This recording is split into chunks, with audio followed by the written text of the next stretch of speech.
Hi friends, this is Rafi. Welcome to my channel. ఈరోజు Nifty bank Nifty యొక్క support and resistance level identify చేసే ప్రయత్నం చేద్దాం friends. చూడండి friends, bank Nifty closing price వచ్చి 56,053 points దగ్గర అయితే ప్రజెంట్ అయితే బ్యాంక్ నిఫ్టీ క్లోజ్ అవడం జరిగింది. సో బ్యాంక్ నిఫ్టీలో నేను ప్రీవియస్ వీడియోస్లో కొన్ని విషయాలు చెప్పడం జరిగింది. నేను సపోర్ట్ లెవెల్ ఈ లెవెల్ దగ్గర ఒక సపోర్ట్ లెవెల్ కూడా చెప్పడం జరిగింది ప్రీవియస్ వీడియోస్లో. మీకు మార్నింగ్ సెషన్లో మార్కెట్ చూసుకుంటే మాత్రం మన ఈ లెవెల్ అయితే సపోర్ట్ తీసుకుందనమాట. నా లెవెల్ ఈ లెవెల్ దగ్గర సపోర్ట్ చెప్పడం జరిగింది. ఈ లెవెల్ దగ్గర ఎగ్జాక్ట్ మనకి ఈ లెవెల్ పాయింట్ దగ్గర సపోర్ట్ తీసుకుని మార్కెట్ ఎప్పుడైతే సపోర్ట్ తీసుకుని అప్సైడ్ మూమెంటం వెళ్తుందో నేను కాల్ ఆప్షన్ అయితే బై చేయడం జరిగింది. నా టార్గెట్ కూడా మీకు చెప్పడం జరిగింది. ఇది రెసిస్టెంట్ లెవెల్ ఆల్రెడీ మీకు మెన్షన్ చేశాను. ఈ లెవెల్ దగ్గర అయితే నేను ప్రాఫిట్ అయితే బుక్ చేయడం జరిగింది. ఈ లెవెల్ ఇన్ కేస్ బ్రేక్ అయితే కాల్ ఆప్షన్ బై చేద్దును, కానీ రివర్సల్లో మనకి సిగ్నల్ అయితే నాకు జనరేట్ చేసేయడం జరిగింది విత్ వాల్యూమ్ ప్రకారం చూసుకుంటే. సో ఈ లెవెల్ దగ్గర నుంచి నేనైతే పుట్ ఆప్షన్ బై చేయడం జరిగింది. పుట్ ఆప్షన్ బై చేసి ఈ లెవెల్ దగ్గర టార్గెట్ అయితే పెట్టుకోవడం జరుగుతుంది. మళ్ళీ ఈ లెవెల్ నాకు బ్రేక్ అయినప్పుడు మళ్ళీ అగైన్ పుట్ ఆప్షన్ తీసుకుని నా కంప్లీట్ టార్గెట్ దగ్గర ఈ లెవెల్ దగ్గర అయితే నేను టార్గెట్ అయితే బుక్ చేయడం జరిగింది. ఆల్రెడీ ప్రీవియస్ వీడియోస్లో మీకు నా సపోర్ట్ లెవెల్ రెసిస్టెంట్ లెవెల్ కూడా మీకు చెప్పడం జరిగింది. అదేవిధంగా మార్కెట్ ఆ లెవెల్ని రెస్పెక్ట్ ఇచ్చే మార్కెట్ వెళ్ళడం జరుగుతుందన్నమాట. అయితే మనకి ఓవరాల్గా మనం చూసుకుంటే మార్కెట్ నేను 56,000 దగ్గర నుంచి ఒక సపోర్ట్ లెవెల్ ఉందని కూడా చెప్పడం జరిగింది. ఆ 56,000 దగ్గర ప్రజెంట్ మార్కెట్ హోల్డ్ అవడం జరిగిందన్నమాట. సో బ్యాంక్ నిఫ్టీ మన ఇంట్రాడే బేసిక్లో ఒకసారి సపోర్ట్ అండ్ రెసిస్టెంట్ లెవెల్ అని చూద్దాం ఫ్రెండ్స్. చూడండి ఫ్రెండ్స్, మనకి ఆల్రెడీ ఈరోజు 56,000 దగ్గర ప్రజెంట్ మార్కెట్ హోల్డ్ అయింది కాబట్టి మనకి ఈ లెవెల్ నేను ఇప్పటి నుంచి చెప్తున్నాను మనకి సపోర్ట్ లెవెల్ ఉంది. ఈ లెవెల్ మాత్రం మనకి కొద్దిగా సపోర్ట్ తీసుకునే అవకాశం ఉంది. రేపు మార్నింగ్ సెషన్లో డెఫినెట్గా ఈ లెవెల్ని మనకి సపోర్ట్ తీసుకునే అవకాశం కూడా ఉందన్నమాట. ఈ లెవెల్ కంప్లీట్గా బ్రేక్ చేయాలి. ఆల్రెడీ ప్రీవియస్ వీడియోస్లో మీకు చెప్పాను, మన సపోర్ట్ లెవెల్ని రెసిస్టెంట్ లెవెల్ని మనకి కంపేరింగ్ చేసుకుంటే సపోర్ట్ లెవెల్ వీక్గా ఉంది, రెసిస్టెంట్ లెవెల్ స్ట్రాంగ్గా ఉంది కూడా చెప్పడం జరిగింది.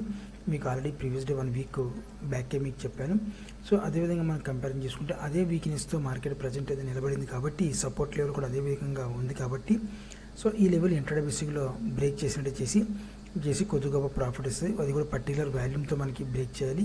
బ్రేక్ చేసిన వెంటనే మార్కెట్ మళ్ళీ మళ్ళీ అప్సైడ్ మూమెంట్కి వెళ్తుంది అనమాట. మనకి 55,500 దగ్గర మాత్రం ఒక బయ్యర్స్ అయితే ఉన్నారు. ఆప్షన్ చైన్ అనాలిసిస్లో మనం ఓఐ డేటా మనకి చూసుకుంటే మాత్రం బయ్యర్స్ అక్కడి నుంచి అయితే ఉన్నారని చెప్పి ఎక్స్పెక్ట్ చేసి, ఎందుకంటే ఓఐ చేంజెస్ అయితే జరిగినాయి 55,500 దగ్గర నుంచి. సో బయ్యర్స్ మెల్లగా లెవెల్ దగ్గరికి వస్తారు, ఇంకా రావాలి. ఇంకా కొద్దిగా వస్తే మాత్రం ఫుల్ ఫిజ్గా మార్కెట్కి 55,500 లెవెల్ దగ్గర అయితే మన బయ్యర్స్ అయితే వచ్చేసే అవకాశం, ఇంకా పెరిగితే మాత్రం బలంగా 56,500 బలంగా లెవెల్ అయ్యే అవకాశం ఉందన్నమాట. అయితే మనకి అప్సైడ్ మూమెంటం చూడండి ఫ్రెండ్స్, మనకి 56,000 రేపు 56,000 నుంచి సపోర్ట్ తీసుకుని మార్కెట్ ఈ లెవెల్ని రెసిస్టెంట్ లెవెల్ని బ్రేక్ చేస్తే మాత్రం డెఫినెట్గా నా టార్గెట్ మాత్రం 56,350 ఫస్ట్ టార్గెట్, తర్వాత 56,500 నా సెకండ్ టార్గెట్ అయితే పెట్టుకోవడం జరుగుతుంది ఇంట్రాడే బేసిక్లో. అదేవిధంగా మనకి ఓవరాల్గా ఈ లెవెల్ బ్రేక్ చేస్తే మాత్రం అంటే పర్టికులర్ వాల్యూమ్తో బ్రేక్ చేయాలి. ఒకవేళ పర్టికులర్ వాల్యూమ్తో బ్రేక్ చేస్తే మాత్రం 55,700 ఫస్ట్ టార్గెట్ పెట్టుకుంటాను. సెకండ్ టార్గెట్ 55,550 సెకండ్ టార్గెట్ అయితే నేను పెట్టుకోవడం జరుగుతుంది అన్నమాట. సో ఇది డౌన్ సైడ్కి, ఓకేనా. ఇది ఇంట్రాడే బేసిక్లో మనకి ఈ సపోర్ట్ లెవెల్ మరీ అంత వీక్ కావాలి ఫ్రెండ్స్, ఎందుకంటే ఇదైతే 43%, 42 నుంచి 43% స్ట్రాంగ్నెస్ ఉంది. ఇది 47 నుంచి 48% ఇది వీక్గా ఉంది. అంత మాత్రం ఇంత పర్సంటేజ్లో ఉన్నప్పుడు కారణంగా అంత వీక్లో మాత్రం డైరెక్ట్గా విత్ వాల్యూమ్ ప్రకారం ఇది సెల్లింగ్ అయితే చేస్తానని చెప్పి నేనైతే యాక్సెప్ట్ చేయట్లేదు. ఎందువల్ల అలా చేస్తే మాత్రం టోటల్గా మార్కెట్లో ఒక రాంగ్ సెల్లింగ్ వచ్చేసినట్టే, కంప్లీట్గా వచ్చేసినట్టే మార్కెట్లో కంప్లీట్గా. ఇంతకుముందు 99.9% అన్నారు కదా, అలాగే 99% కూడా కాదు, 100% కూడా రాంగ్ సెల్లింగ్ వచ్చేసినట్టే. మార్కెట్ ఇక్కడ నుంచి ఒకవేళ ఇక్కడ పర్టికులర్గా వాల్యూమ్ ఒకవేళ రాకపోతే ఒకవేళ ఇంట్రాడే బేసిక్లో మార్కెట్ మళ్ళీ యూటర్న్ తీసుకుని ఒక అప్సైడ్ మూమెంట్కి లేపేస్తారన్నమాట. ఒకవేళ సెల్లింగ్ జరిగితే మార్నింగ్ సెషన్ నుంచి, ఓకేనా, ఆఫ్టర్నూన్ నుంచి మధ్య నుంచి లేపేస్తారన్నమాట మార్కెట్ని. ఒకవేళ అలా కాకుండా పర్టికులర్ వాల్యూమ్తో ఇది బ్రేక్ అయితే మాత్రం కొద్ది మార్కెట్ అప్సైడ్ మూమెంట్ వెళ్తానికి కొద్దిగా క్వశ్చన్ మార్కే. కానీ అంటే ఆ రోజుకి ఇంట్రాడే బేసిక్గా మనం చూసుకుంటే మాత్రం క్వశ్చన్ మార్కే. కానీ వారాలుగా మనకి 2 days 3 days తర్వాత అయినా ఆ వాల్యూమ్ని బ్రేక్ చేసి మార్కెట్ మళ్ళీ బయర్స్ అప్సైడ్ మూమెంట్ని తీసుకెళ్తారన్నమాట. ఓకే, కానీ ఇది ఫ్రెండ్స్ మనకి బ్యాంక్ నిఫ్టీ యొక్క సపోర్ట్ అండ్ రెసిస్టెన్స్ లెవెల్స్ ఈ రకంగా ఉన్నాయి. ఇప్పుడు ఒకసారి నిఫ్టీ ఒకసారి చూద్దాం ఫ్రెండ్స్. నిఫ్టీ చూడండి ఫ్రెండ్స్, నిఫ్టీ క్లోజింగ్ వచ్చి 24,673 పాయింట్స్ దగ్గర అయితే నిఫ్టీ క్లోజ్ అవడం జరిగింది. నిఫ్టీ మన సపోర్ట్ అండ్ రెసిస్టెన్స్ లెవెల్ మీకు చెప్పడం జరిగింది. మనకి ఈ లెవెల్ మాత్రం ఈరోజు మనం చూసుకుంటే మాత్రం మనకి రెసిస్టెంట్ లెవెల్కి ఈ లెవెల్ రెసిస్టెంట్కి సపోర్ట్గా మారడానికి చాలా ట్రై చేసింది మార్కెట్. దగ్గర మార్కెట్ మార్నింగ్ 10:45 నుంచి 12:45 వరకు దగ్గర 1 అవర్ పైనే మార్కెట్, 1 అవర్ అంటే 2 అవర్స్ అయితే 1.5 అవర్ పైనే మార్కెట్ ఈ లెవెల్ని సపోర్ట్ చేస్తానికి చాలా వరకు ట్రై చేసింది అనమాట. కాబట్టి చూపిస్తాను మీకు.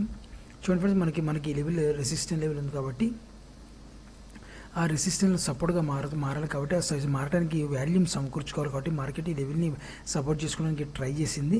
సో ట్రై చేసి లాస్ట్ మనకి ఆఫ్టర్నూన్ నుంచి మాత్రం ఒక బిగ్ క్యాండిల్తో మంచి వాల్యూమ్తో మార్కెట్ బ్రేక్ చేయడం జరిగింది. బ్రేక్ చేసిన వెంటనే నేను ఇక్కడ కాల్ ఆప్షన్ బై చేయడం జరిగింది మార్నింగ్ సెషన్లో.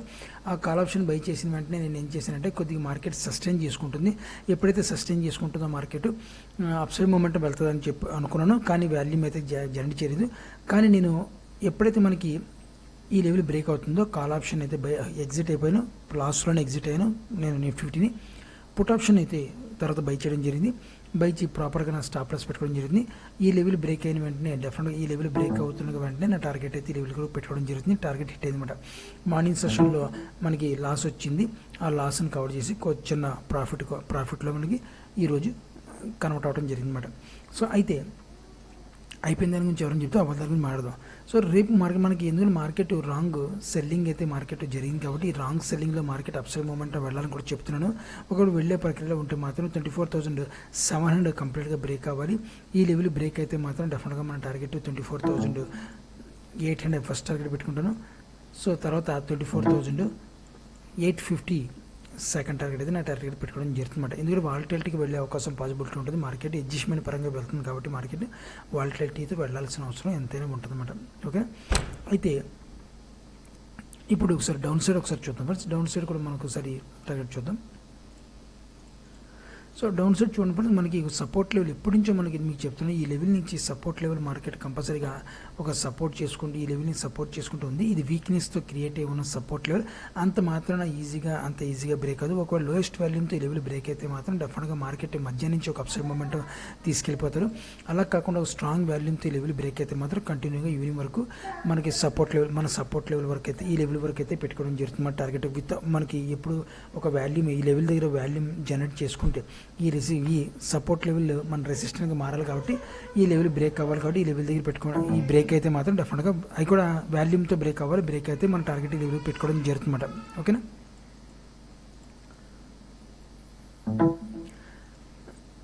సో మనకి ఒకవేళ లోయెస్ట్ వాల్యూమ్తో మార్కెట్ డౌన్ సైడ్కి వస్తే మాత్రం డెఫినెట్గా మార్కెట్లో మాత్రం మధ్య నుంచి కావచ్చు లేకపోతే మార్నింగ్ సెషన్లో నుంచి మాత్రం అప్సైడ్ మూమెంట్ లేదు. గ్యాప్ అప్ అయితే మరీ మంచిది.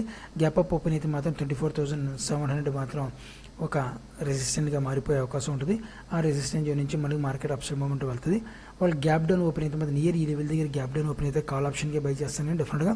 ఒకవేళ అలా కాకుండా నియర్ ఈ లెవెల్ దగ్గర ఎక్కడైనా 24,500 నుంచి 24,600 మధ్యలో గ్యాప్ డౌన్ ఓపెన్ అయితే మాత్రం నేను వెయిట్ అండ్ వాచ్ చేసి దాన్ని బట్టి నేను వాల్యూమ్ బట్టి మూమెంట్ బట్టి మనకి ముందుకు వెళ్తాను అనమాట.